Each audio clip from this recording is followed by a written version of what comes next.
মৰমৰ সপ্তম শ্ৰেণীৰ ছাত্ৰ ছাত্ৰীসকল দুটা বিশেষ অংক মই তোমালোকক দি আছো তোমালোকৰ পৰিসীমা চেপ্টাৰৰ পৰা সেই চেপ্টাৰৰ অংক দুটা তোমালোকৰ পৰীক্ষাত খাটাং মানে এনেকা পৰীক্ষা কোশ্চেন খাটাং আহে গতিকে তোমালোকে পজিটিভলি এইবিলাক প্ৰেক্টিছ কৰিবা এই দুটা পৰীক্ষাত আহাৰ চান্স তোমালোকৰ 99.99% আছে গতিকে তোমালোকে প্ৰেক্টিছ কৰিবাই খাটাং আচ্ছা কোশ্চেনটো কি মই বুজাই দিছো ভালকে ৰম্বাস এটাৰ বাহু আৰু উচ্চতাৰ যোগ ক্ৰমে 3.5 সেন্টিমিটাৰ আৰু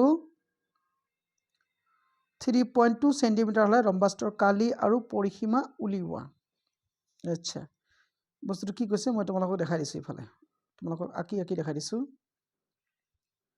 তোমালোকে জানা যি চতুৰ্ভুজৰ চাৰিওটা বাহু সমান কিন্তু প্ৰতিটো কোণে 90 ডিগ্ৰী নহয় তাকে ৰম্বাস বুলি কোৱা হয় এটো এটা ৰম্বাস এটা ৰম্বাস তাৰ পিছত কৈছে কি তোমালোকৰ ৰম্বাসত কি দিয়া আছে এটা বাহু আৰু উচ্চতাৰ যোগ ক্ৰমে 3.5 সেন্টিমিটাৰ বাহুৰ যোগ আছে তোমালোকৰ 3.5 সেন্টিমিটাৰ উচ্চতা 3.2 বাহুৰ যোগ বলতে তোমালোকৰ এটো 3.5 সেন্টিমিটাৰ আৰু উচ্চতা তোমালোকে এটো হয় তোমালোকৰ উচ্চতা হয়নে এই উচ্চতা তোমালোকক কিমান দি আছে 3.2 সেন্টিমিটাৰ হয়নে এতিয়া আমাক কি কৰিব লাগে ইয়াৰ পৰিসীমা উলিয়াব লাগে আচ্ছা উচ্চতা দিয়া আছে আৰু তোমালোকৰ বাহুৰ মাপ ৰম্বাসটোৰ কালি আৰু পৰিসীমা উলিয়াব দিছে আচ্ছা তোমালোকে কালি কেনেকৈ উলিয়াবা এনেকৈ লিখিবা আমি জানো ৰম্বাসৰ কালি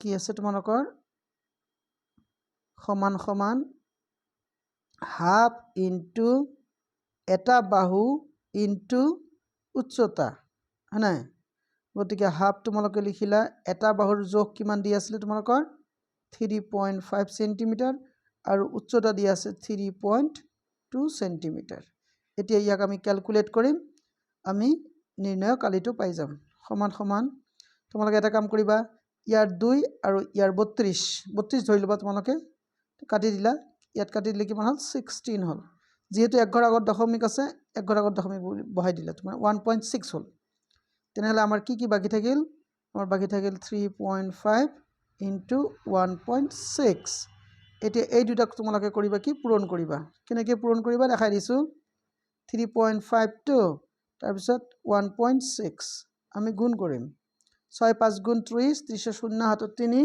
3 6 গুণ 18 18 আৰু 3 21 সাকো এবাৰ 6 5 গুণ 30 শূন্য হাতত 3 21 হৈছে এতিয়া এইটো ঘৰ তোমালোকে কাটি দিবা এতিয়া একে দি তোমালোকে পূৰণ কৰিলে 1 5 গুণ 5 1 3 গুণ 3 যোগ কৰি দিয়া 0 6 5 ইয়াত এক ঘৰ আগত দশমিক ইয়াত এক ঘৰ আগত দশমিক গতিকে আমাৰ দুই ঘৰ আগত দশমিক বহাই দিব লাগিব 5.60 এতিয়া তোমালোকে লিখিবা ইয়াত 5.60 সেন্টিমিটাৰ স্কয়াৰ হৈ গল সেন্টিমিটাৰ স্কয়াৰ হৈ গল এতিয়া আকৌ আমাক কি উলিয়াব দিছে পৰিসীমা আচ্ছা পৰিসীমা যদি উলিয়াব লাগে তোমালোকে জানা ৰম্বাসৰ পৰিসীমাৰ ফৰ্মুলাটো কি আছে আমি জানো এনেকৈ লিখিবা আকৌ আমি জানো পৰিসীমা p is equal to 4 into a আচ্ছা 4 ৰ লগত তোমালোকে এৰ মান আছে 3.5 সেন্টিমিটাৰ এটা পূৰণ কৰি দিয়া এতিয়া পূৰণ কৰিলে 4 5 গুণ 20 শূন্য হাতত 2 3 4 গুণ 12 13 14 14 হল এক ঘৰ আগত দশমিক আছে এক ঘৰ আগত দশমিক বহাই দিলা এবাৰ কিন্তু সেন্টিমিটাৰ লিখিবা আগতো তোমালোকৰ লিখিব লাগিব সেন্টিমিটাৰ স্কয়াৰ এবাৰ লিখিব লাগিব সেন্টিমিটাৰ 14 সেন্টিমিটাৰ গল এইটো হয়তো তোমালোকে বুজি পাইছা নেক্সট কোশ্চেন যেটো আছে সেইটো আৰু বেছি ইম্পৰ্টেন্ট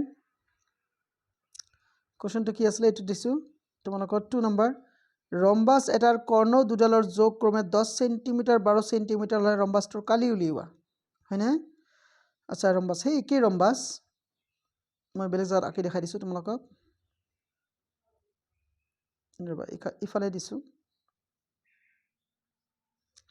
একে ৰম্বাসটো এনেকে ইয়াৰ কৰ্ণ দুডালৰ যোগ দি আছে, এইডাল এডাল কৰ্ণ, এইডাল এডাল কৰ্ণ। তেনেহ'লে কৰ্ণ দুডালৰ যোগ কিমান দিয়া আছে? এটা হৈছে তোমালোকৰ 10 চেণ্টিমিটাৰ আৰু এটা হৈছে 12। ধৰি লোৱা এইটোৰ দীঘলটো আমাৰ 12 আৰু এইটো হ'ল 10 চেণ্টিমিটাৰ। তেনেহ'লে কালি উলিয়াব লাগে। তোমালোকে ডাইৰেক্ট লিখিবা, আমি জানো ৰম্বাছৰ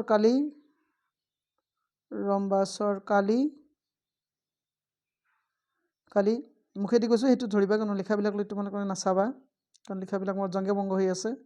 ৰম্বাছৰ কালিৰ ফৰ্মুলাটো কি আছিলে? এ ইকুৱেল টু, তোমালোকে এটা পঢ়িছিলা নহয়, কি বি ইনটু এইচ বা এ ইনটু এইচ পঢ়িছিলা, কিন্তু এইবাৰ তোমালোকক ইউজ কৰিব লাগিব এইটো formula, half into d1 into d2, হয়নে? যিহেতু তোমালোকক কৰ্ণ দিয়া আছে, গতিকে তোমালোকে লিখিবা হাফ ইনটু d1ৰ মান তোমালোকৰ 12, d2ৰ মান হ'ল তোমালোকৰ 10। কেলকুলেট কৰিম, আমি কাটাকাটি কৰিম, 2 1 গুণ 2, 2 6 গুণ 12, 6 বাৰ গ'ল। তেনেহ'লে 1 6 গুণ 6, 1 আৰু 10টো আছেই, তাৰপিছত তোমালোকে গুণ কৰি দিবা। গুণ কৰি দিয়াৰ পিছত 6 10 গুণ 60, যেহেতু কালিৰ কথা আছে, গতিকে তোমালোকে লিখি লিবা চেণ্টিমিটাৰ স্কুৱেৰ। এই দুটা অংক ভীষণ ইম্পৰ্টেণ্ট তোমালোকৰ বছৰি পৰীক্ষাৰ কাৰণে, তোমালোকে খুব ধুনীয়াকৈ ফ'ল' কৰিবা। আকৌ এবাৰ মই ধুনীয়াকৈ বুজাই দিছোঁ তোমালোকক। আমাৰ ৰম্বাছ কি বস্তু? ৰম্বাছ হ'ল এটা চতুৰ্ভুজ যাৰ চাৰিওটা বাহু সমান।